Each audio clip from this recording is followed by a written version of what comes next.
All right, so we are starting our Frostside chat. Hello and welcome to Frostside chat, our weekly live stream post-session discussion where we talk about what just happened during D&D. This is the chat for session 28, so if you have not watched that session yet, please go do that or listening or watching because there will be massive spoilers.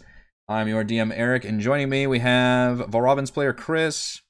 Whoa! And Edmund, or should I say Dearth's player, Raymond. Hello. The star of the episode. This is going to be a tricky one to talk about because there's so much I want to say, but we still have more dungeon to go, and I can't spoil some things. So you guys can talk and ask questions, and I can do my best to answer them. But at the start, I want to just congratulate Raymond on a fucking phenomenal job of role-playing your way into and throughout this entire facility so far. Let me roll real quick. I know I didn't realize till I got up for baby aggro that I was pretty much talking the whole time. Yeah, like literally, it was fantastic. I loved it. I worried because I probably didn't do a good enough job of having the other people like, okay, now what do you guys did? But honestly, I just fucking loved role playing with you throughout that whole sequence. Yeah, but now I understand kind of like when Reese is talking to animals, stuff like that. That's right. Yeah. Yeah. Same sort of situation. It's just. And also, I think those were fine because they're like, you had the tool, right? Like you had the way to handle the situation, so it's like, yeah, it's yours to run with. Mm-hmm. Which I did not necessarily think of because part of the design process is you try and anticipate, okay, what are the players going to do? What kind of options they have at their disposal? Because obviously I have access to all your character sheets, and I'm trying to think, okay, what if they can fly around? What if they can do all these other things? And for some reason, disguise self just never occurred to me.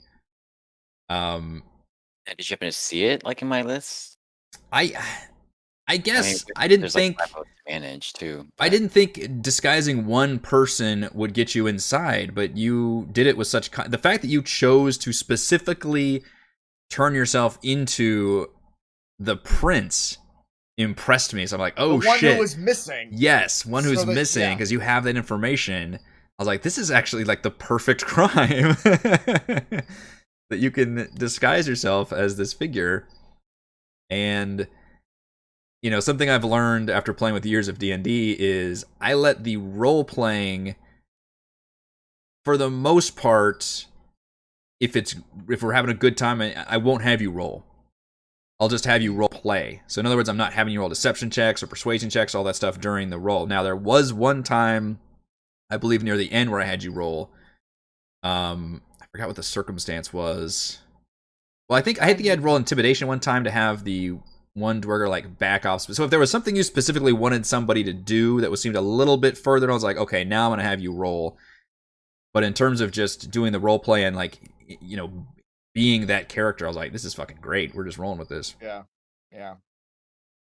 I just thought the actual like leapfrogging, covering the slits, using the environment to your advantage, like the narrow slits, just covering them with your body, and the rest of it just running through. I thought that was genius. I was like, we're gonna get through so much shit that Derek had planned for us this way. Mm-hmm.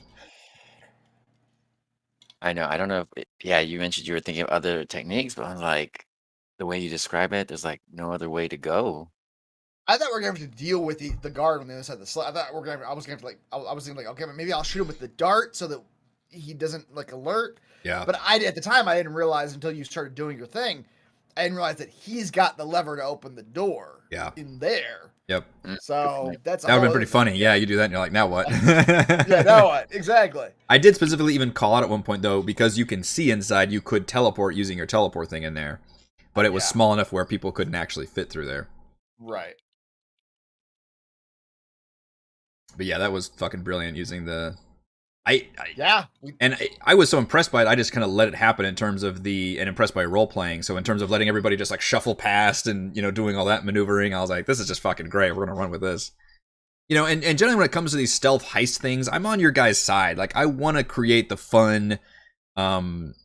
I don't want to create a very challenging, like, oh, the alarms, because you don't have a quick load option. There's no like, oh shit, now we're going to try this or this didn't work. I don't want to bring down the hammer of everything on you. So I generally want these things to happen. So I'm pretty willing to let a lot of stuff go pretty loosey goosey. If as long as everybody's playing intelligently and doing things in a smart way, or just making it entertaining first and foremost. Yeah, and I was gonna say something, but I forgot. You just have to wait. We might have gotten a few minutes out of him. That was that's right. The baby's not cooperating. Then the baby called him back. Yeah. Oh, I was just gonna say, like, yes, that's why the like stealth sequences in D&D are so tricky. Mm-hmm. It's just because if anything, I mean, as a DM, you sort of, I think this is what you were speaking to. Yeah, you kind of learn. There he is. Join us, baby. Yep. Hi. You kind of learn that whereas in a video game, any little thing will cause, like, the trigger. Your hair's all wild. But you can't do that in D&D because... Yeah, it's true. Sorry, go ahead, Chris. I'm distracted. I haven't seen him in a while. Yeah. I was just kind of right, yeah, the heist, the stealth, it is very tricky to pull off because you really don't want to bring down the hammer because it's like, oh, well, now we're not doing this anymore. Now it just becomes, a combat dungeon crawl. Which, there were opportunities where you guys could have set up ambushes and took out guys, and you even talked about maybe taking out that one Dwerger who looked like he was alone, like, and I would try to play on the side of like, again, as long as you guys are being smart and, action economy usually favors you. You're not seeing any alarm systems around, so maybe it's just like voices and sounds and stuff. So I would generally try and be on your side for doing that kind of stuff. But, there may be opportunities where you find yourself in hot water. Right. You're like, there's only 9 guys here. I was like, well, okay, so statistically, maybe this one person's by themselves. But... Yeah, I like how, you did a smart thing about asking about that. I'm like, I'm just going to go ahead and say, like, because, again, you were the prince, so it's like, they're going to fucking, like, tell you everything. It's like, yeah, we have fucking 9 people right here in this barracks ready to go. I don't know if you were intending to do this, Eric, but at one point, you kind of put the test on him, and he just totally blew past your test when you were like, what was it? So you mentioned something that had happened to the other brother, and he was like, I don't know what happened to him. I've been out of the fortress this entire time. Yeah, I did try to do something like that. Yeah, it's like, yeah, of course you wouldn't know. Like, we know what happened to him. We know he lost his fingers and he's came back, but yeah, I think you picked up on that. The funny thing was, what I played with that is when you ended up talking to Grandalfa and you were acting a certain way, and then Grandalfa was like, this is way different than how you usually act. And you're like, well, I've been out there for a while. I'm a changed dweller. You just fucking didn't even miss a fucking beat. Yeah, it was so good. Because at any time, if you're just like sit there frozen or don't know what to say, then I'm like, all right, now you have to roll. But because you fucking just immediately jump into role playing, I'm like, fuck yeah, that works. that answer in just a casual conversation among regular people, that answer would just sort of work. So it's like, yeah, of course, they probably wouldn't question it. Yeah. You did trip me up though with the "What do you think of your father?" That one, I was like, I don't know what to say about that. Yeah. You played it off as like, I got stuff I gotta do. You're like picking the last dialogue option. We're like, I have to go now. that moment kind of felt like one of those like tree moments where it's like, are you siding with Grandalfa or are you siding with the king? Mm-hmm. Like, I don't want to choose right now. Just leave. Yeah, that was an interesting scenario. So explain the. Or sorry, go ahead, Rime. I was just thinking it was fun to conversationalize. It was very fun for me too. I'll say that. You kind of got to use all your NPCs in that whole floor, didn't you? Because you were like, everybody got to talk to. Yeah. How did that chest work? That fucking almost killed me. So this fucking chest. That we wasted half our resources on. That was so funny. Yeah, you guys are just like coasting through this place, nailing all these skill checks about perception and I guess persuasion, like whatever. There was a couple of 20s on there for whatever reason. Yeah. And then this chest, all of a sudden you guys just shit the bed left and right on figuring this chest out. Going through all of these checks. It was a DC 20, by the way, dexterity check to pick the lock. It was not an easy lock to pick. Yikes. Okay. Yeah. So it was funny because you had you rolled like a 14, used the party, it would have been funny to be like, oh, I got a 17. I'm like, that's not good enough. You rolled badly, but it was a hard one to open. The tricky thing is whenever Heather says, "Okay, now I'm going to use," because I've kind of established that you can use this. I'm like, I don't mind that rule, but I remember in video games, which is where I take a lot of my inspiration from, you could do that, but it would like destroy some of the loot inside. You could like literally choose to like hack up the, essentially force the lock. Yeah. But that would have a chance to destroy some of the contents inside. So I'm like, all right, I could do that. And then I just felt so bad because you guys spent so much shit, like bardic inspirations and real inspirations, trying to get into this thing. Yep. And then the fact that she made an attack roll against a lock, rolled an 18, and then used bardic inspiration to give her more. I was like, all right, you've expended enough things.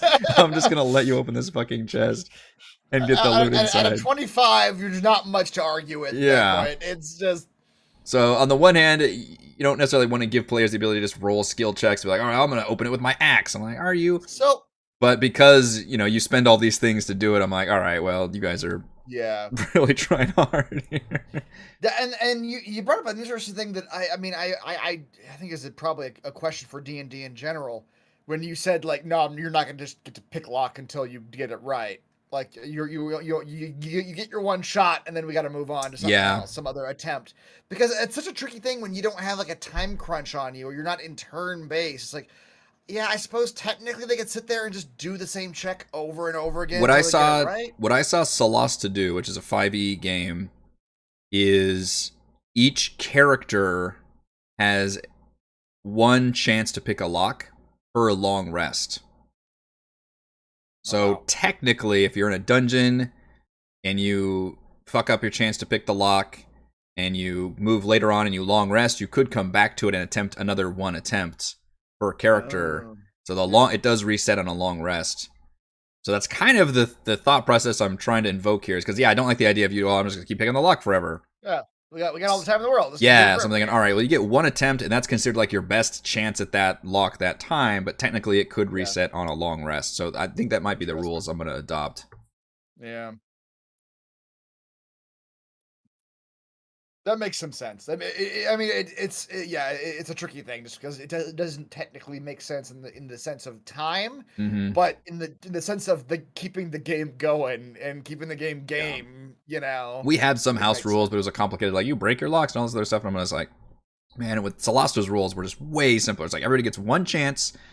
Not everybody. I think you literally have to be proficient in lockpicking. I think to even try. Yeah, you have to have like a lockpicks kit. I guess that's just your skill level. But as long as you have the kit, I think you can attempt to pick the lock.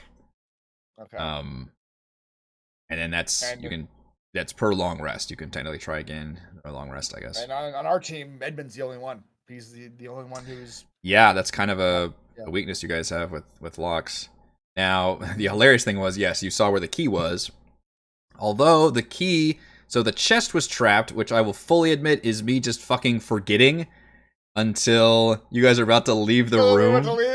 I was literally scrolling through this one room, has like a lot of stuff going on. And it says as soon as you open the chest, that poison trap sets off. And I literally was like, you guys were dealing with the statue and all that. I'm just reading through there. I'm like, trunk contains all kinds of hints. Oh shit! Like, actually, it's not when the chest is open. It's when all the contents are removed. So it should have been during the looting process, which is kind of a neat part of it. That actually kind of makes sense then, the way we did it. Cause we took everything out. We're turning around to leave, and that's. Well, you spent a long time looking at the statue and all that, so I kind of had to feel like, okay, maybe when the chest closes again for some reason, like or delay, so I just bullshit. Like whatever, the trap is still going off because I literally was about to forget about it. But yeah, I just rolled good damage on it. It's 4d10. That was nuts. And technically it does it every round, but I'm like, all right, you guys would just get the fuck out. It's not like this isn't Tomb of Annihilation where shit's closing and you're trapped in there or something. Right. But had you opened the door, seen the key, and gone to remove the key, that's another trap. As I alluded to the fact that statue is giving you uneasy vibes, that statue can fuck you up too. Interesting. And I dealt a lot of damage with that poison trap. Holy crap. Yes, you did. That was painful. Yeah. But yeah, I don't know if you guys actually end up divvying up that loot, but you guys got a shit ton of loot that's worth. I wrote it all down. Okay. We do a bad job of saying like I'm gonna grab this. I'm gonna grab. We just kind of all just go like it goes in the pile. Mhm. So I write stuff down even if it turns out I'm not the one holding it. I've still got it in my character sheet. You're the party scribe or inventory. Yeah. Inventory. Yeah. Quartermaster, I guess. Yeah. And then I like the tease for a future possible puzzle with the numbers. Yeah. Always fun. But yeah, you guys hit up basically all of that had no enemies. Ray was able to talk down the one guy. The saltwater thing was fucking hysterical. You just put that jug out and just threw salt water in his face. Which worked. I like, and again, you're the prince, and he's like deferring to you, so it's not like he's gonna go. He's like, oh shit, okay. That's what made it work. That was hilarious. Yep. Sure, I picked a good person to copy. It was. Yeah. That was really the linchpin here. You got, and I did have him tease the fact that there was a kind of a dignitary here, I guess, a noble person of another clan visiting, which you then very quickly met, which was Grandalfa. Yeah. Which was probably our biggest role-playing scene of the session, I think. And I didn't know how that was going to go, but I think you did a pretty good job of keeping in character, keeping your hands the cards close to your chest, and actually getting some information from her. Yeah. Without actually, like, locking us into any certain, action or loyalties. I don't know if you can admit to me, but I couldn't remember. Is she the one that's supposed to wed the father? So, yeah, she was there. He was wanting to marry her, and it sounded like it was kind of a business political marriage, as like he's the head of the Sunblight clan, and she's the head of the Mutzgart clan, and they would, join their clans together. Although it sounds, and he's trying to give her exclusive rights to the meat hall. The meat, yeah, because she's got. Well, I think I didn't get to this, but she runs like a mushroom ale business in the Underdark. Is her thing, and so he's like, hey, they've got a whole mead hall here, and you can take over that. Which that was a funny bit of information you guys could impart. I was like, yeah, that shit's fucked. And add a little genocide branding in there. Oh my god, that was I was fucking dying with that one. For glorious genocide. Or what was it? You said you can't hide from the genocide or something in the. You must have written that. That was funny as shit. You had a whole marketing slogan you wrote. I made it up just then. Oh my god, that was incredible. I was like, "Don't you dare hide! We're here with genocide." Hopefully, people remember that callback because it sounds fucking weird without the context. I don't even remember the session it was now, but I think you got to spell it right. As long as you spell it with gin, then you're all right. Genocider, I think was the. Was it genocider? Right. I'm not sure because we've waffled on this. Gone back and forth. Whether it's a gin drink or it's a cider drink, or both. Is at some point when you guys got the wagon, you turned it into a food truck thing, but for your alcohol, yep, or drink. Oh yeah, and then you guys found the map and learned more from Grandalfa, and basically have been learning about what the grand plan is. Oh yeah, we realized that I skipped over the map. It's not a natural dragon wrath, or that they have. It's some sort of mass destruction creation that they got going on down there. Weapon of mass destruction, dragon shaped probably. Yeah, from what you've gathered from that fun little mechanical table, like a train set kind of a thing. Yeah, and it's gonna just go around and wipe out cities. I'm interested to see what that looks like, what the machine looks like. But yeah. So we got some more details on what they're planning on doing, which I guess now is that's why we're here, to prevent all of 10 towns being destroyed by a mechanical dragon. Yeah, so I mean, the Dwarg have been teasing the fact they're going to conquer everything, and you might have thought that was just bullshit or whatever else. But now that you've seen this fortress, you've heard this tales, like you're still not quite sure like how many Dwarg are there here or whatever else now. But this does seem like it's a pretty serious deal that you're up against. And this is meant to be I will say this series of events is meant to be more than just which you probably tell by this, more than one of those like one-off side, like one location caves or something with a bunch of Dwarger in it or a bunch of gnolls or something. Like this one actually leads to like multiple things. Right. And this facility obviously seems far bigger than you're used to. Although I will say you got pretty damn far in this session. I fight anybody. I know that's pretty funny. I ended it thankfully. So I knew we were getting a little bit late around the time Ray was talking to the Grandalfa lady, and finished that conversation. I was like, I could end it here, but it seems weird.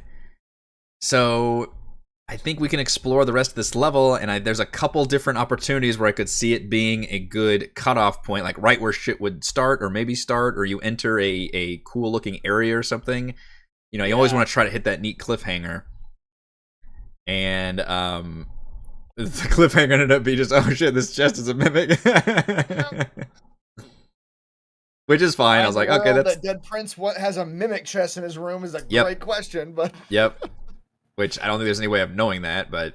No, yeah.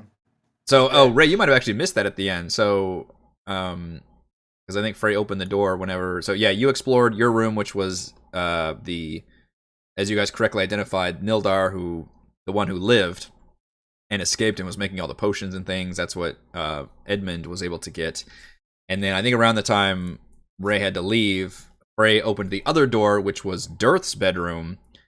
And that one was mainly empty except for a chest, and I thought it was funny that she was looking around for a key. And then I was like, the chest isn't locked, because I want her to obviously touch the fucking chest, because I know what's going to happen. And she immediately was like, all right, go open it. It's like, no, you don't. It's a fucking...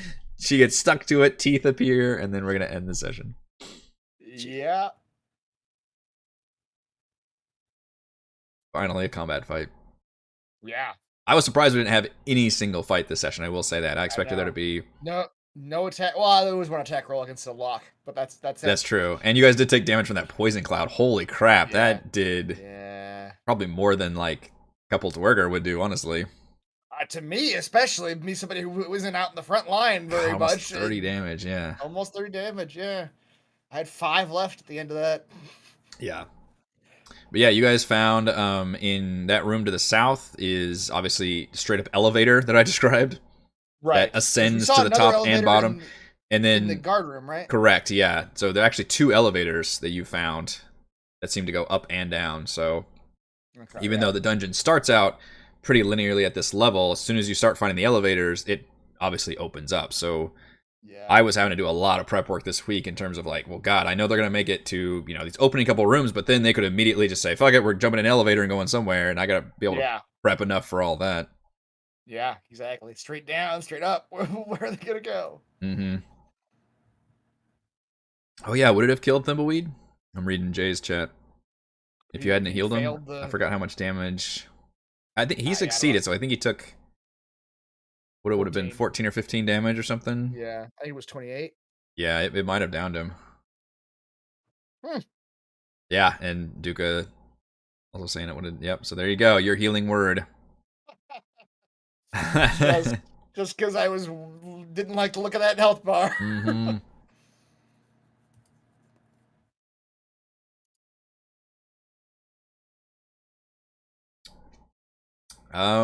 What else is that? It's a tricky session to talk about, even though there's a lot of good stuff, but I can't give too much information away because you guys are still just... Yeah, and there's, I mean, all that stuff I don't think we'd even think to ask about yet anyway. It's like, it's obvious that we're like, we're headed towards it. So it's, we'll get to it when we get to it. Yeah. Yeah. Yeah, and you're in a giant dungeon, so I'm not going to ask you like where are you going to go next, because I've got all these different rooms and stuff prepped. So could be anywhere, yeah. Yeah, and you don't know where shit ends up. Exactly. I am nervous about how hurt you guys are, though. Jesus. Holy crap. I don't quite understand how Thimbleweed doesn't have any hit points left. I don't remember him taking much damage. I guess, did he take a lot in the cave? But even if he did, I mean, we long rested before that cave. Well, you guys got that partial long rest thing though, where you don't get your hit dice back. Oh. So if he had to roll When's all the last this, time we actually got hit dice back? Was it before the goblins? it might have been. Yikes. Okay. Yeah. Yeah, and me through Spellux was like, you guys can detour back to town and have a long rest up there, but you're like, nope, we're fucking going straight there, straight shot. And I'm like, okay. Okay. Interesting. Yeah. Spell slot Yeah, wise, you guys maybe- seemed fine when I checked your character sheets, but hit points, it was getting pretty dicey. Yeah, yeah.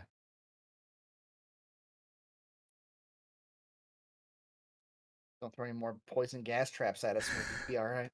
A little dangerous. Ray, you can also have inspiration if you didn't already, because you clearly earned enough for inspiration again. Yeah. I think you spent yours trying to open that. That was the only thing you failed at, I think, tonight, was picking that lock. Good chest, yeah. Which Lock. everybody failed at. Yeah, that lock was not meant to be picked. Anything else about session 28? This was a really fun role-playing session, I will say, from my point of view. Yeah, I had to prepare for a lot of eventualities and a lot of things happening. I did not expect to role play specifically with Raymond throughout the entire session. Yeah, exactly. That was pretty nice. It's all because of one spell. That's true. Just the one ability. I had And the language. that's important too.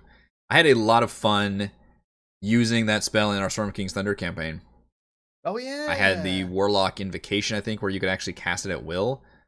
Yeah. And there was a couple times where I was like, this is really fun to be able to do the deception thing and tell all these fun lies and do misdirection and all that.